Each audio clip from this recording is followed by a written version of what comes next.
For 40 years, we have been lied to about women and men, about domestic violence, about sexual assault, about privilege, about rights, even about the very idea of equality. Erin Pizzey, who founded the world's first internationally recognized battered women's shelter, has known all along that something's wrong, because she witnessed the change herself back in the early 1970s. Today, she talks to many younger men and women who have been hurt by hateful and dishonest gender ideology, and she has a question for them. When did you wake up? And how long have you been awake? And of course, what should we do about it now? Welcome to When Did You Wake Up with Erin Pizzey and her co-host, Dean Esme.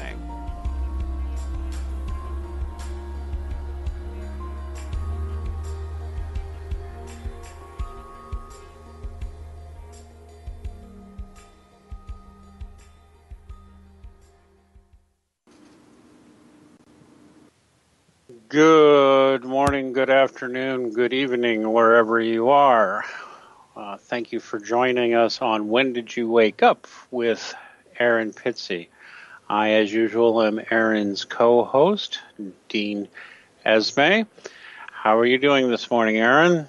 I'm doing fine. It's a wonderful English, soft October day, and it's very beautiful.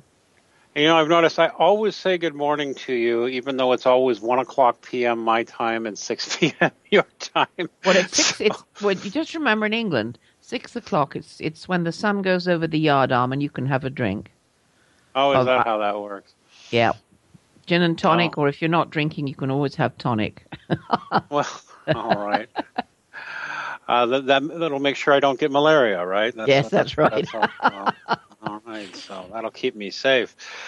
Erin, this week our guest is Christian Chiasson. Some of our listeners will already know who Christian is, since he is the host of Tales from the Infrared, which airs every other Saturday opposite from us, and is our show on geek culture, science fiction, video games, comic books, and all that good stuff.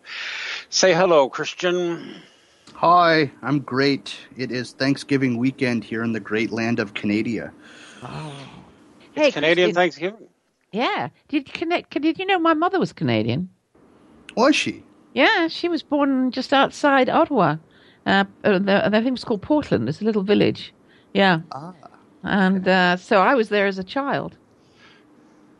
How long did you live in Canada? I lived down there for about 2 years, and then we moved. We were in Toronto for some of the time, but she always had a Canadian accent, and it was extraordinary because she had a very big family in Canada, and she didn't have much to do with them, but I have met them, and it's really lovely. When I went to where I met you first, Christian, when we were at the conference in Toronto, the family came down, and I hadn't seen her. Miriam, since she was 10 and I was 5 years old. It was a lovely reunion.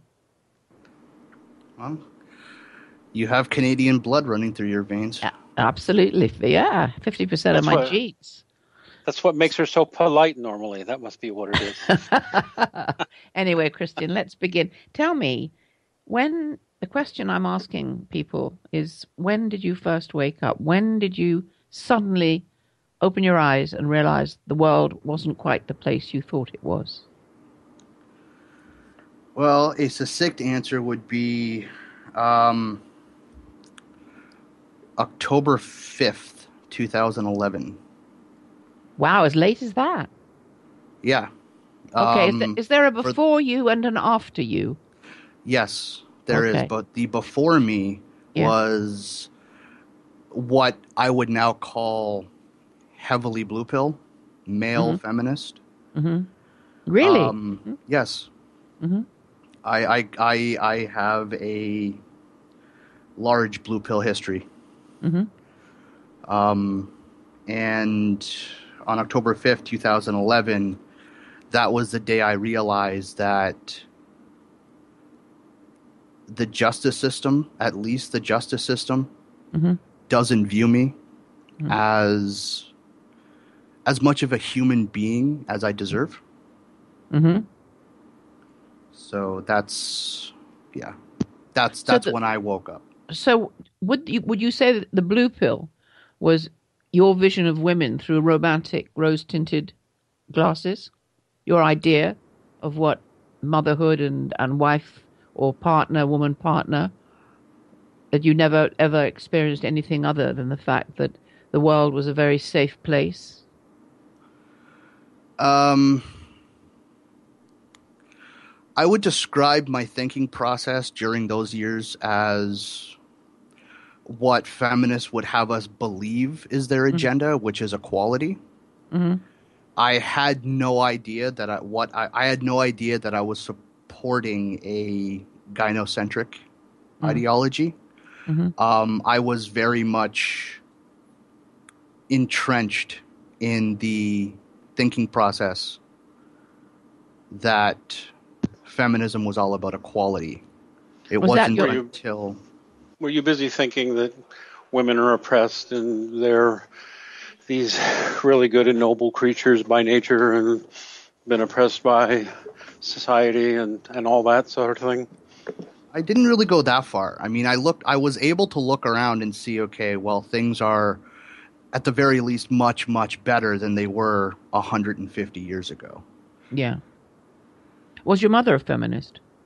No. How did you? Not really. Mm. So was she old school? She was, to an extent. I mean, she never really talked about politics all that much. She was never really interested in politics. So, if you were to ask me where I think I may have gotten it from, mm-hmm. it probably would be the fact that growing up, I was never really one of the guys. Mm-hmm. And so the majority of my friends, the majority of the people I hung out with were girls and young women all throughout grade school, elementary school, high school. Mm-hmm. So if that is probably where I think I got most of it from. Because at that point, I mean, I don't know how old you are, but I would think it was fairly epidemic, feminism, as sort of carpeted most of the universities, certainly in the Western world by then, didn't they? The teachings. See, that's the thing. That's also something I didn't really notice. Really? Because, I never went to university. Okay. I graduated high school and I entered the workforce right away. Mm-hmm. Mm-hmm. I had the smarts for university. I just didn't have the grades. I didn't apply myself as much as I should have. So in a way, it's the University of Life that you just entered. Yeah. Okay. Yes. So we get to this marvelous day that you've never forgotten, and suddenly the world changed. Yeah, it was, it was a rocky relationship. Mm-hmm. Pretty much right from the start. And of course I was, and I'm not really afraid to admit it, I was too stupid and too, God, what's the word? Let's just say I was too stupid to see the red flags. I was too blind. Let's start at the beginning. When did you first meet? We actually met through a couple of friends. Mm-hmm. She didn't live too far from me, and mm-hmm. she lived in the exact same complex as a friend of my best friend. Mm-hmm. And we would frequently visit this friend of my best friend. My best friend's name is Sarah. Mm-hmm. Her friend's name was Heather. My mm-hmm. ex name is Crystal. So I'll just get that out of the way. So, yeah. So me and Sarah would frequently visit Heather. And at that point, I was working retail for a store. Mm-hmm. And it was just after work. Sarah had picked me up from work, and we went to Heather's. Mm-hmm. And Crystal was already there. I had never met her before this. but she instantly caught my eye. Why? What did she look like? See, that's the thing. Well, she was gorgeous. I'm not going to lie. She was very beautiful. Uh-huh. And Um, she was attracted to you? she was. So it was one of those instant things. Kind of. However, the next time I saw her, she had begun dating another guy. Mm-hmm. Okay? So, I mean, I was content with just, okay, well, I'm coming here with Sarah to visit Heather. If I end up seeing Crystal, I'll say hi. Okay. But I've never really been the type to move in on, I've never been the type to try and get between people in a relationship. Yeah. So I was content with just sitting back and saying, okay, if I see her, I'll say hi. Okay. So that went on for a couple of weeks. Until they ended up breaking up. He left her. Yeah. And on the very same day, I had gone over to Heather's because her cat had just given birth to a litter of kittens. And she came down, told me about the breakup and how he just packed his stuff and took his truck and left. And on the very same night, she invited me up to her place, and we just ended up making out on the couch. So in a way, would it be crude to say that you were her backup man? Yeah, I mean, that should have been the first red flag. Yeah, but we're all human, aren't we? Yeah. Well, I guess we are. But even so, thinking back on it, hindsight, that should have Hindsight's been a the wonderful first thing. red flag. It Yeah. is. Okay. Too bad it's never useful in the moment. No. So there you are. So you're hooked. And then what's the next step? The next step is we see each other more and more. We agreed that I would move in with her. Wow. How soon after he moved out? 3 weeks. Yeah. For somebody who's quite shy and withdrawn, you're pretty fast when you get going, aren't you? Yes, I am, and that's always been a problem of mine, and I wholeheartedly admit that. And it's something that I have actually been working on, trying to take things slower. It's difficult, though, when you're in the sort of midst of suddenly being besotted, by a very beautiful woman. Yeah, endorphins and all that stuff. Oh, absolutely. It's like a drug, isn't it? You can't stay away.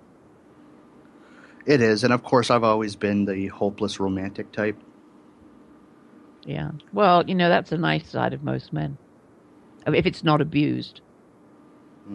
Unfortunately, yeah. So there you are, you've moved in, and when does it start falling apart? 2 weeks. Dear, oh dear. About 2 weeks. She started, it started, I would say, somewhat innocently.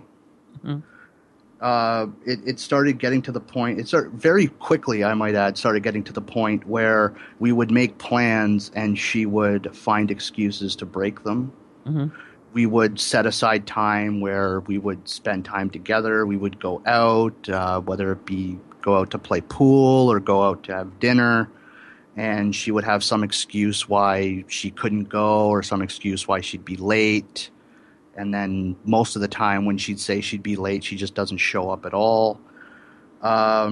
She got into the habit of leaving me alone to take care of the dog, because she had a dog at that point, while she went out with her friends. Again, that should have been another red flag. It seemed like she only wanted somebody to be there so that she could dodge her responsibilities. And who was paying for what by this point? We were splitting everything 50-50. Okay. At this point, I was still working at retail, and she was on disability. What disability? Bipolar. She had bipolar, and she was getting Ontario disability. Okay. Uh-oh. Was she taking her meds? Sometimes. Yeah, well, that's the problem, isn't it, with bipolar? I tried to get her to take her meds regularly. I tried to help her out in that regard, but most of the time she was just not interested in taking her medication. Again, that should have been another red flag. Mm-hmm. It must have been very hurtful because there you were in this new relationship and you were actually the dog sitter. It was. I'm not going to lie. It really, really was. I didn't feel appreciated. I didn't feel loved. And when you told her that, what did she say? It would always turn into this big fight. She would always try and turn it around on me as if I was trying to control her. But it was just the case was I was just trying to get some sort of positive response from her. Mm-hmm. Like I wanted to spend time with her. She didn't seem interested in spending any time with me. Mm-hmm. And this is not all like I wanted to. No, because this is only 3 or 4 weeks into the relationship, isn't it? Yeah, I mean, there was hardly even a honeymoon period. There wasn't even still the time where I'm still trying to get to know her as an individual, and of course, I had the expectation that she would want to take the time to get to know me as an individual. Absolutely, and to get to know your family. Yeah. Did you introduce her to your mom? Yes. And right from the get-go, my mother didn't like her. Now, was your mother usually liked your girlfriends? Some of them, yes. Not all of them. Okay. And I kind of ignored her advice. She told me I jumped in too quickly. She told me it was a mistake to move in, that I should break it off or at least take a break. I ignored her advice. Again, being stupid. No, don't call yourself stupid. If you are, there's millions of men out there who've done the same thing. And none of you are stupid. You're not awake. That's the way to look at it. Yeah? I guess. I mean, it makes sense. Think about it. Yeah. Because if I might inject, sure. It's just there's a tendency we have. Men and women do this. I'll go ahead and say men may do it more. Just try to take responsibility for things that we had no control over because we didn't know any better. I even see this in men all the time who had abusive mothers who think they. I'm not saying you had an abusive mother. I'm just saying men who have abusive mothers who think it's their fault that their mother was abusive, or their father for that matter. It's not stupidity. It's not stupidity. Ignorance, perhaps, which means you don't know, you don't realize. Nobody guided you. Nobody look. There's damaged people out there, and damaged people includes damaged women, etc. Beating yourself up for being stupid is foolish, I think. Yeah. Okay, but anyway, you've woken up. So there you were in the middle of this turmoil, feeling very hurt and rejected. And then what? Well, it gets worse. It gets worse, by the way. Okay. Well, to make a long story short, it got to the point where she had convinced me that I was mentally ill and that I needed medication. She had actually convinced me of this, and so we went to the doctor, and she somehow convinced my doctor to prescribe me a cocktail of trazodone and Effexor. Good heavens. So she must have been extremely, extremely manipulative and very successful. Yes. Because your doctor must have known you. Did he know you? Yes. Yeah, my doctor did. She's been my doctor all my life. But how could she suddenly get sucked into the idea that you were mentally ill? That's a good question. And also, had you two... I mean, how could she possibly convince you? You said you were fighting, and were these really outrageous fighting? They were verbal arguments. It never escalated to being physical. But verbal. And they were verbal arguments. If I'm right, I don't know. Are you somebody that gets into verbal arguments normally? Not really, no. I am... I'm a big guy, but I'm not typically the angry type. I'm like a big old teddy bear. I've been described by my best friends as a big old teddy bear. So suddenly there you are, and she's already, and this is the frightening thing. You wonder how many times she's done this before. So she's taken you off to a doctor. She's convinced a doctor who's known you and known you to be a normal human being that you now need medicating. Step 1 on her agenda. Okay, what's step 2? Step 2 is the effects are in the trazodone. And anybody who knows anything about mental illness medication should know that when you mix trazodone with Effexor, hypervigilance is a common symptom. And so I became very hypervigilant. What does that mean? I was seeing threats everywhere. So like paranoid? Very paranoid. Paranoia is mild compared to what was happening to me because of these medications. I was beginning to see threats everywhere. Hey, come on in. Sorry. I have to stress. Okay, going through bouts of hypervigilance myself. I have to stress that there is a difference between hypervigilance and paranoia. Okay. I need educating on that. Thanks. Right.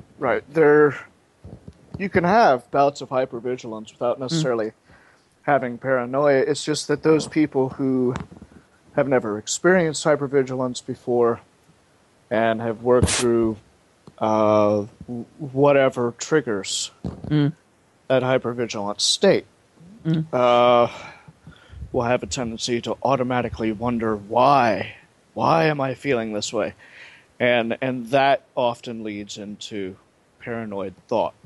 Okay. But let's stick with okay. Yeah, the hypervigilance in and of itself isn't necessarily an issue. I've known plenty of people who've been able to work through whatever trauma has occurred in their past and still have bouts of hypervigilance and simply be able to use that heightened sensory perception for whatever task they happen to have at hand. Okay, but but what Christian's saying, he was seeing threats everywhere. Exactly, and more than likely because he wasn't aware of what was triggering that hypervigilant state. So his mind was automatically looking for the threat. But either way, Christian, you were in a mess, weren't you? I was, and that was exactly the case. I didn't know until after the fact. After the fact, I had stopped taking the medication. Okay. I had brought the rest of the medication back to the doctor to be disposed of, and after a couple of weeks, those hypervigilant symptoms went away. So it wasn't until after the fact that I knew that it was the medication causing me to be hypervigilant or to feel hypervigilant. But what would worry me? Look, I mean, again, this is hindsight, but already on the doctor's record is a record of you having to take this kind of medicine, which would worry me. Yeah, it worried me too because she's always been an amazing doctor. Yeah. An amazing doctor, and to be even to this day, she just accepted this diagnosis. She just accepted these assertions quite easily, unquestioningly. Well, I mean, I was very depressed at that time, and I wasn't in the proper state to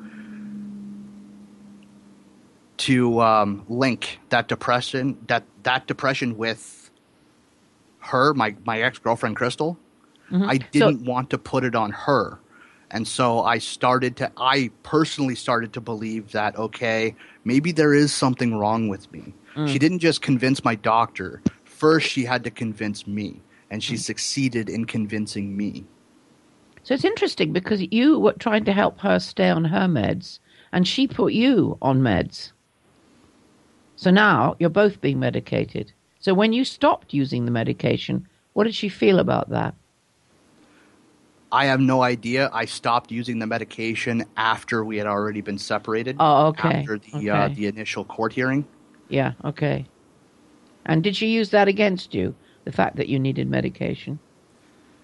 In her interview, I'm trying to find it here. I have the full disclosure.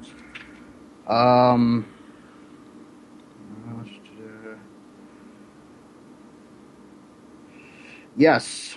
Question, is he on any alcohol or drugs? Her answer was no. He's just started his medication. He has depression issues. And those are the ones that she put in your head, and not only your head, the doctor's head. Great. Yeah. Okay, so now, because we've jumped ahead. So at this point, you're very depressed. You're feeling unloved. She's already got her agenda together. What's the next step after the medication? Well, the next step after the medication is the court proceedings. How did that come about? It goes back to October 5th. Yeah. Of 2011. On that day, I had enough.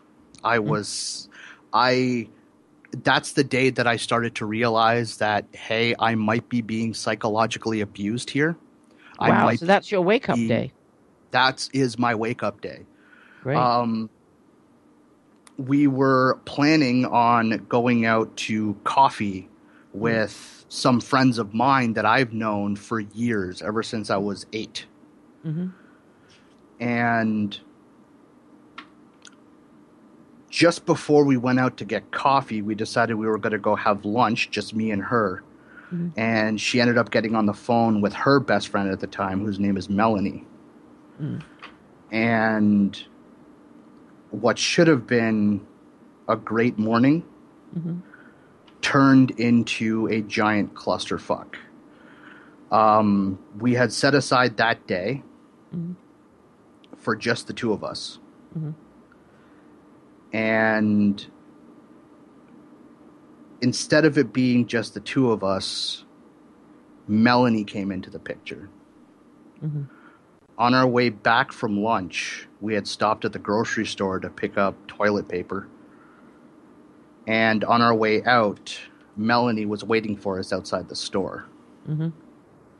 And so at that point, I knew, all right, the plans that we had to go out for coffee are canceled.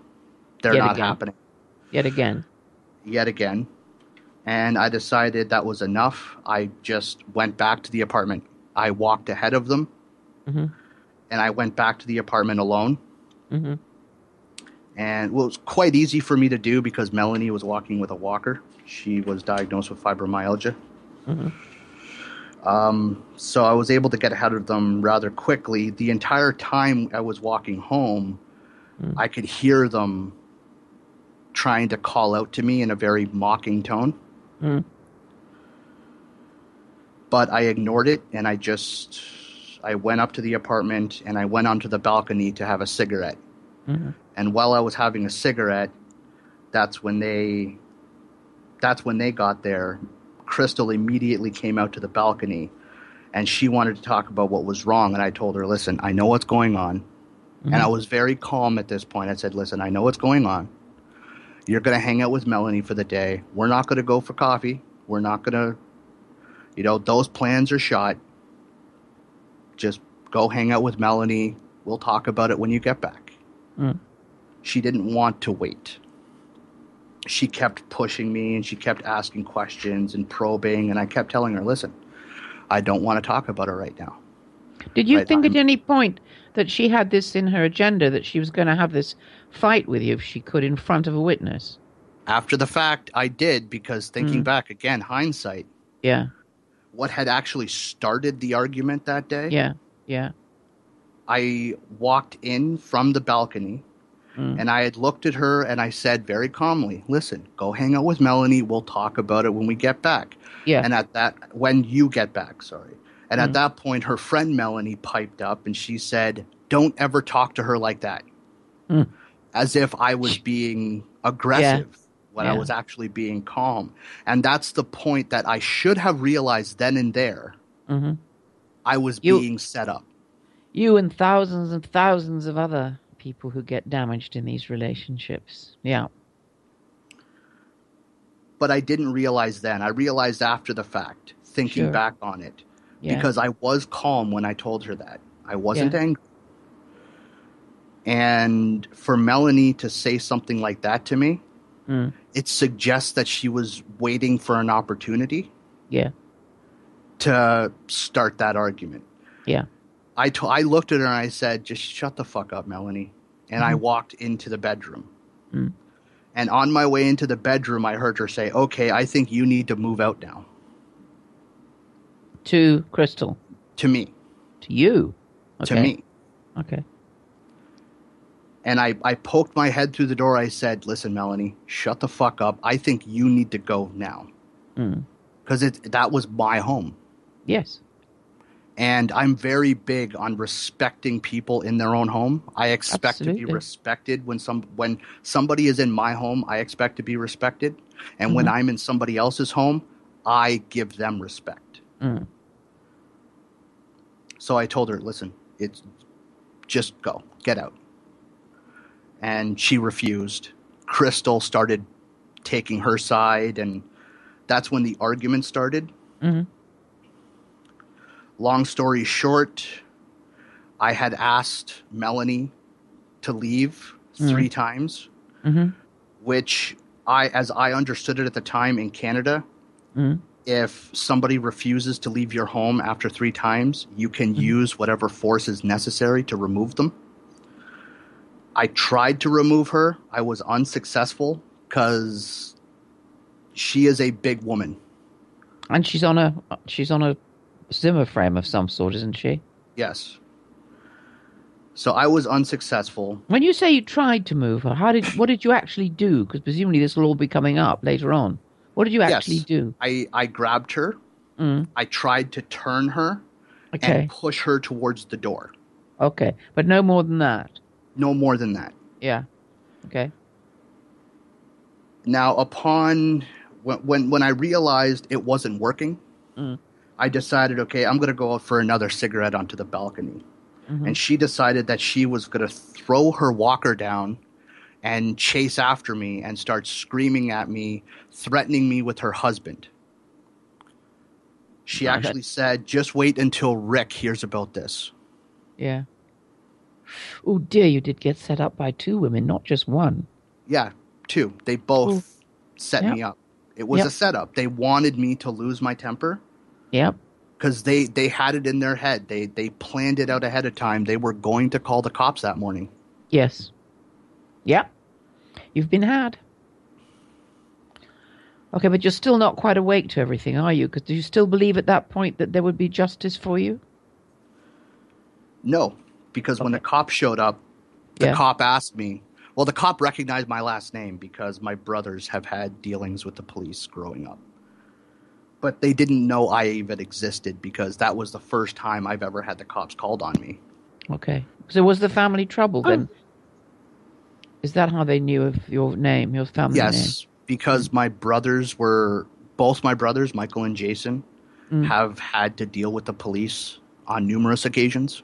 Over what? Violence? Sometimes violence, sometimes drugs. Okay. So if I can interrupt for a minute. Can I interrupt for a minute? Yeah. I'm fascinated. Just having heard, just listening to this conversation is all I'm really doing.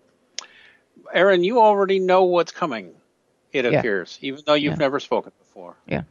And I'm just going to be curious. Tell me what you think is coming. Well, what's coming is that the 2 women have set him up, and and because unfortunately he tried in his own home to ask the woman who was setting him up or planning to help set him up to leave, and he pushed her towards the door.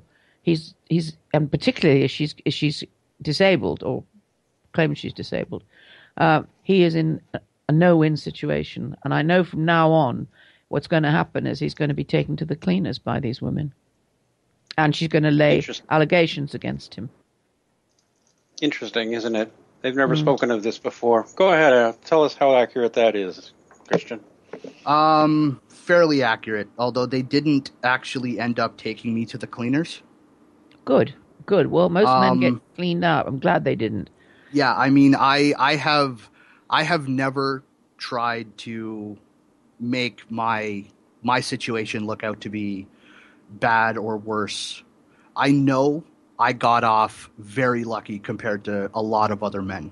Okay, well, let's go back to the story, though, because this is what other people will be listening, and every step of the way they'll be learning. So what happened was, when they left, eventually Crystal and Melanie left, and they went down a couple of floors to their friend's place, and that's where they called the cops. Right. At this point, I was already packing. I was grabbing all my clothes. I was grabbing all my stuff. I was throwing them into garbage bags because I had no luggage.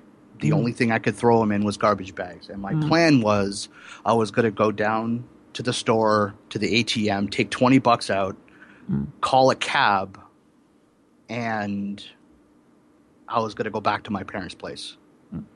I didn't know they were calling the cops at this point. I had just finished packing. Just finished packing when I got a knock on the door. And when I answered it, it was the police. And they came in. They wanted to talk to me. Were you shocked? Was I shocked? Yeah. Somewhat, yes. Mostly no, though. I had a feeling that they were going to call the cops. Okay. I just didn't know it. So I was working on the assumption that they didn't call the cops. But as it turns out, they did. So they came in. They wanted to talk to me. And we started talking. I said, listen, I really need a smoke, but we don't smoke in the apartment. Do you mind if I go out into the balcony? And, of course, they did their whole spiel about, we don't feel comfortable with that. You might try and jump. Presumably because they had already spoken to Crystal and Melanie, and Crystal had told them about my quote-unquote depression issues. Yep, there it goes, yep.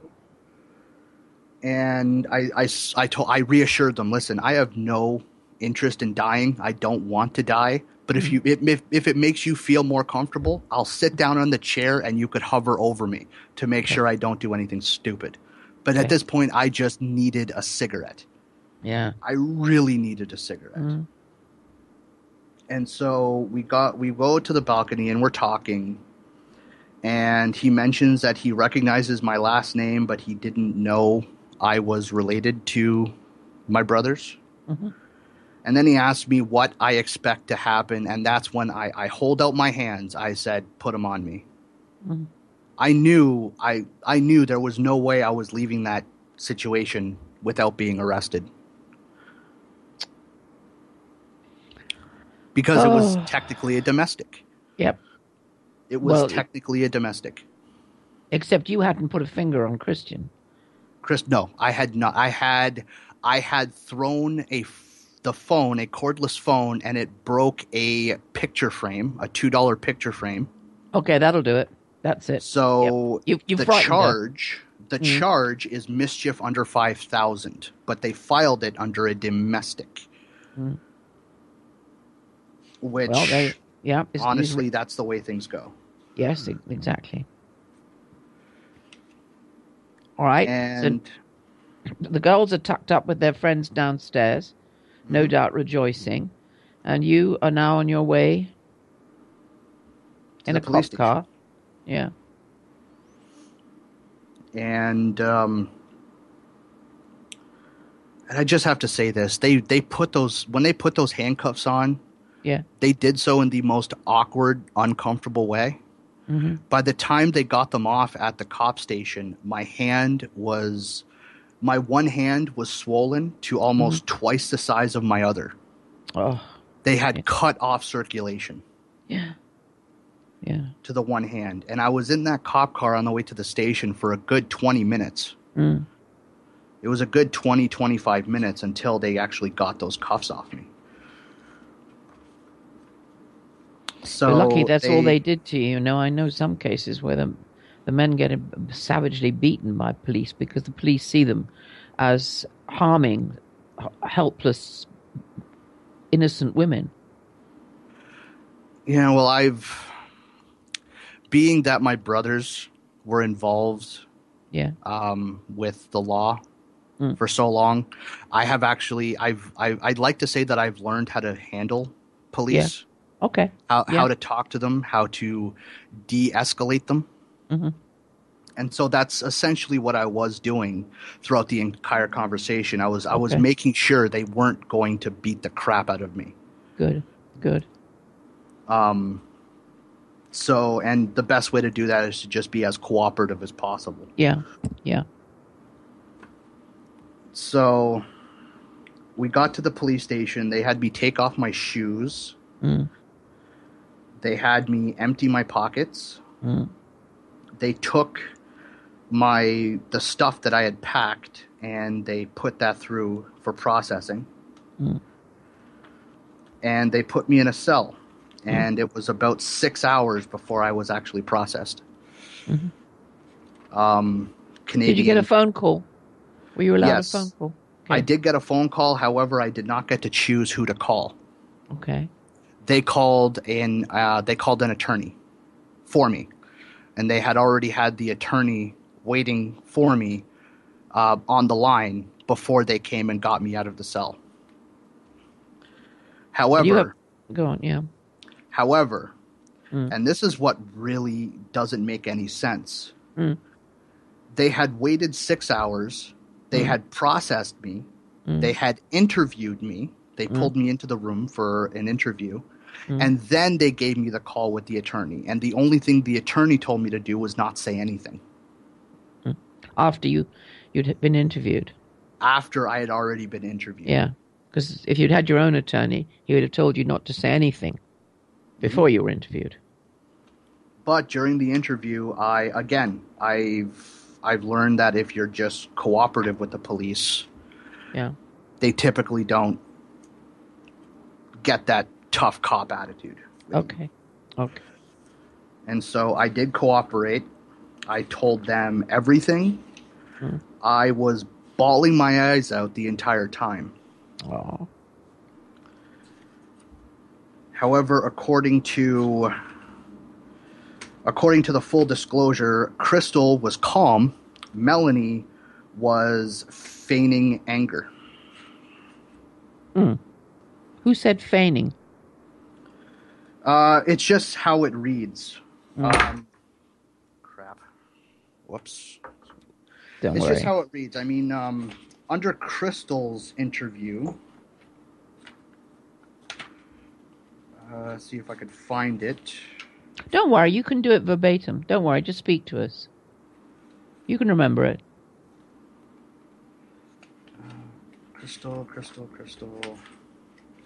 Yeah, so it's the actual interviewer wrote down on her notes that Crystal was calm during the entire interview. But when you read Melanie's interview, it seems like she's feigning anger. She's trying to be angry. Like in some parts, it just reads like she would be completely calm while she's saying it. And in some parts, it just seems like she was furious. So that's why I get the impression that she was feigning anger. Well, naturally, she'd have to feign it because it was a done deal between the women. Yep. So, yeah. Okay. So now you're crying your eyes out. But you must have been absolutely desperate. Was there any way you could get in touch with your parents? Not until after they released me. Okay. They eventually did release me on my own reconnaissance. With promise to appear in court, obviously. Yeah. And I was able to make a phone call from the front office of the police station. Yeah. And I called my mother to come pick me up.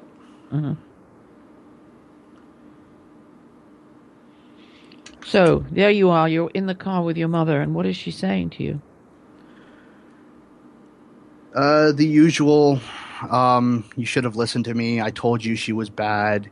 I knew something like this was going to happen. She was a bad match for you. It was never going to work. Did she comfort you? Did she comfort you? No, not really. You needed comfort. You needed a big hug. Because, I mean, your whole world must have splintered because you were innocent. Well, that's the thing. I don't entirely see myself as 100% innocent. I do accept the guilt Of what? for throwing the phone. Oh, please. You're allowed to be I do, human. You're but allowed. that is. I mean, I have never. Growing up, I was a very angry kid. I was bullied a lot in school. But and your brothers were very angry kids. And I learned to control that anger. I learned to set it aside. Mm-hmm. And I was feeling very guilty for letting my anger get the better of me on that day. Hang on a minute. Who shamed you into feeling, A, that you're stupid, and B, that you don't have the right when you're feeling intensely beleaguered to throw a phone on the floor? That is not a great crime. You have nothing to feel guilty about. That's years of anger management. Who taught you to be ashamed of your anger? Anger management counselors that I've dealt with when I was very young. I started anger management at the age of 8. Wow. And it didn't stop. Yeah. Till I was about. It didn't stop until I started high school at 14. But at that point, at age 14, I was able to control myself. I was able to control my anger. I was able to just set it aside, ignore it. I was able to laugh a lot of stuff off, whereas just a few years prior, I would have lost my temper. And so I was actually very proud of myself that from 14 to age 25, almost 26, I never lost my temper during that 11-year stretch. So you felt great because you transcended your anger, you thought. Yes. And so in a way, it's a strange situation, because this woman got you into a massive double bind. Not only did she put you in a situation where you quite understandably under what she did to you, because her rejections of you, her games, her head games, and her manipulations. I mean, a lot of men would have ended up thumping her, and you never. The worst you did was to break a phone on the floor and to tell her friend who was setting you up to get lost. You've got nothing to feel guilty or ashamed of. Okay, so now you're back. You're with your mother. She's taking a very hard hand with you, and you go back home. What happens next?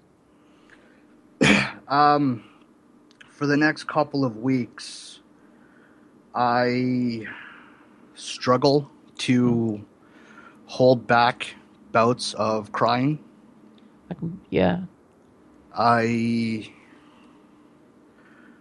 But after a few weeks, it eventually does stop. The effects of the medication wear off. Yeah. And I'm actually able to see things much more clearly. Good. And at that point, I had already been into court for my first hearing. Yeah. I had talked to duty counsel. I had tried to get legal aid. I couldn't afford my own lawyer. But when I called legal aid, they told me because it's my first offense and there's no chance of jail time, they would not issue me a legal aid attorney. Okay. So I had to rely on duty counsel the entire time I was in court. And the first day in court, before I actually appear before the judge, the duty counsel pulled me into the office and he presents me with a screening form. And on this screening form, it has my name, the charge, the date, the courtroom. It has comments, which they only wrote down depression, and the Crown's position on sentencing, essentially the Crown Attorney's plea deal. She wanted me to plead guilty, and in exchange, I would only have to have a 1-year peace bond and go through a 16-week partner assault response program at the Howard Johnson Society. So you were going to actually perjure yourself because you're not guilty of anything. At this point, I At this point, I didn't know how to fight it. Yeah. I didn't have my own lawyer. I knew duty counsel would not be interested in helping me actually fight these charges or Why? fight this one charge. Why? He's the way Canadian courts work is, unless it's a trial, and this wasn't a trial at this point, it was just a hearing. Yeah. Duty counsel is handling the defense of upwards of 60 clients per day. Mm-hmm. It's just one case after another. They have a 5 to a 10-minute hearing per client per case. Yeah. And as soon as that's done, it's right on to the next one. Yeah. And so if I were to stand there and say I plead not guilty, it would have been a mess, and I wouldn't have actually been able to make any more deals, and I would probably end up actually facing jail time if I am found guilty. Okay. And something just told me at that point that if I do fight this, they're going to find me guilty anyways. Okay. So you chose, so you pleaded guilty? I pleaded guilty. I took the deal. I did the 16 weeks of PAR, which, by the way, I still have all of the material that they hand out. By the way, that PAR program was it was a fucking joke. Yeah. It was honestly, they're only there to beef up the statistics. And to also inflate the statistics. Did you have to pay? No, it was free. Free, okay. Well, it was free for me because at that point I was no longer working and I was on Ontario Works. But when people have to pay, do you know how much they pay? I think it was $360 for the program. For the whole program, yeah. Yeah. Okay. Yeah. And mostly, all I know about the programs is that they basically make men apologize for being violent. Did your program do anything different? No. In fact, they actually went further than that, and they would not allow me to tell my story how it was. They wanted me to believe that everything that went wrong was my fault. Right. They wanted me to admit that Crystal was completely innocent. To which I constantly responded with, that's not going to happen. I see this a hell of a lot more clearly now. Hindsight's 20/20. I know exactly what went on now. And she is not innocent. Would you say at this point that you had finally woken up? At this point, yes, because it was only my second week in the PAR program that I had actually discovered A Voice for Men. Okay. I was running Google searches for male victims of psychological abuse, male victims of domestic violence, and on one of the searches, the very first hit was an article written by Paul on A Voice for Men. And at that point, after reading... Can you just explain what A Voice for Men is? Well, A Voice for Men, to me, is... It's just that, a voice for men. A place where men can have their say without being filtered through some modern feminist bullshit lens. Okay. And so was this the beginning of your recovery, would you say? Yes. Did it help you feel not quite so alone? For starting A Voice for Men.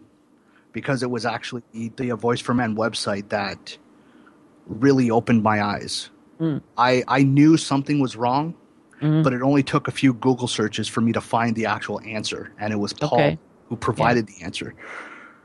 And throughout the last couple of years... And the answer was that you were male and presumed guilty until proven innocent. Yes. And just by pleading guilty, you shut off any chance of legal redemption or even moral redemption in some people's eyes because, hey, you pleaded guilty. You must have done something, right? That's the way society works. Well, I've never really been one to I never really cared what other people thought of me. Yeah. I was going to ask you, actually, in all this, Crystal now has nothing more to do with you, right? Nothing. I have not seen her since the day I was arrested. And I don't plan on ever seeing her again. If I do see her walking down the street, I'll walk the opposite direction. Well, yeah, the awful thought, the awful thought is that she's out there doing this to other men, because this is... I know I know for a fact I'm not the only one she did it to. I'm not the first either. And I'm not the last. And I mean, the truth of the matter is there's many men who do this sort of thing, but they essentially can get found out because they're men. The thing is, because when women do it, they're still protected because they're victims. It doesn't matter what the truth of in a sense. So, okay, let's go back to the fact that you are now going through the court system. And because we're going to run out of time, we're nearly an hour in. Let's have another 15 minutes. If you can just encapsulate so you can finish this story, because for so many people this will be such valuable information. What happened, as succinctly as you can tell us, from after that? You mean after the program was finished? Yep. Okay. After the program was finished, I appeared in court one last time. I was told that the charges would be dropped, that I signed the peace bond, and I was free to go at that point. And at that point... What is a peace bond again? What is a peace bond again? A peace bond is... A peace bond is essentially a restraining order. I was not allowed to be within 100 meters or 150 meters of any known place of work, residence, or schooling. So I essentially had to stay away from that neighborhood for an entire year, which at that point kind of sucked because they had just reopened. There was a diner that I used to love going to that got burned down. And they had just reopened in that neighborhood, so I had to wait 9 months before I could actually go eat in that diner because I love that diner. But yeah, I just had to stay away from her, where she lived, where she worked, or where she was going to school for a year. And essentially for that entire year, I barely left my own home. And what sort of state were you in? At that point, I was still sort of on a roller coaster. I mean, there would be days where I'd be happy, and there'd be days where I just could not get it out of my head, and so it was depressing me. Yeah, I can imagine. But I stuck to my guns, and I kept reading articles on A Voice for Men. It wasn't long after I started getting in contact with Paul and Dean. Oh, right. And tried to tell them about my story. However, at that point, it was still kind of hard for me to talk about it all that much. Yeah. And it wasn't long after that when they started recommending me to go to various events, like the cafe events, Janice Fiamengo, Nathanson and Young, with my camera, and essentially work for AVF, or do volunteer work for AVFM. So that's when I started getting involved in AVFM more. And did you sort of find? Sorry, go ahead, Dean. I was going to say, that's pretty much how we work. We're a shoestring organization. If somebody is interested in pitching in to help, you're more than we'll grateful. take it. Yeah, exactly. But Christian, so once you find that you're not alone in the universe, that this is a giant problem internationally for men who have lost their human rights, because you were judged guilty before you were guilty before you were even judged, so you had no human rights in that particular case. Now, have you come through with a great deal of clarity? I have. I'll tell you, it's been infuriating. Yeah. To see just how deep the rabbit hole goes. Mm. But it's also been a tremendous relief to know that there are people out there, not just AVFM, but NCFM, Men's Rights Edmonton. There are groups and organizations out there that are just vigilantly getting this message out there. I think that's absolutely true. And I have seen, I've been in this business for 40 years now, and I have now seen the tipping point has arrived. And I think, and I really mean this, I think the Voice for Men are the leaders of this tipping point, and people like you who can tell their story, because you've no idea, and I'm sure you do, how completely comforting it is for someone lost and frightened and bullied to be able to hear that here's a man who knows what you're talking about. You've been through it. And I would say thank you so much, because we're going to wrap up now because the hour is over, but to say thank you so much. You have done enormous amount to help other people to talk about when, not just when you woke up, but how you woke up. And the fact that once you're awake, you can make your changes. Thanks a lot, Christian. Anytime. Thank you for all your work. I know that Christian or somebody may be sitting there and saying, well, this all isn't that bad. But to me, what Christian's story, because we hear worse. We hear worse than Christian's story. I mean, men who spent years in jail over little things or completely lost their children. But the point is the sudden realization that you're not alone. Your situation is not unique. And there's an entire industry there whose whole job is just to find a way to find you guilty of something. And get some money out of you and drag you through the system. I'm not minimizing, because our own emotional pain is unique. But just realizing how bad it can get help us also get some sympathy for others. And Erin's right. Our hour is up. I'm going to make a mention that this month,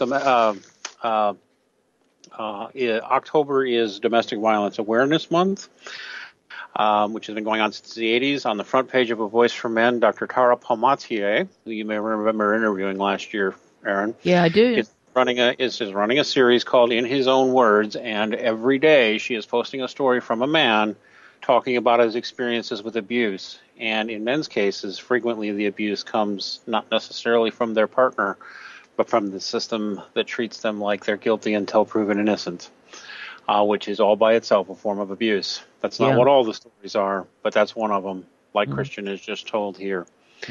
All right, guys, thank you very much. Next week we'll be back with Tales from the Infrared, and we'll be back here with When Did You Wake Up in 2 weeks. I had our next guest's name, but I forgot it in front of me. He's a very interesting fellow, though, with a doctorate in Black Studies, and he's got a lot to say about his own experiences. So thanks very much, Christian, and see you in 2 weeks, Erin. Okay, Dean. Bye-bye. Bye-bye, James.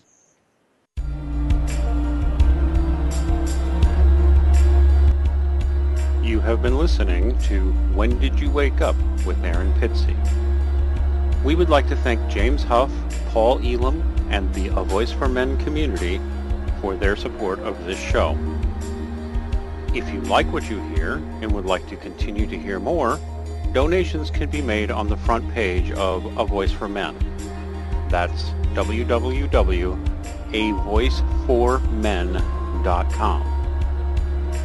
Our theme music is Space 1990B by Kevin MacLeod of Incompetech.com. That's INCOMPETECH.com.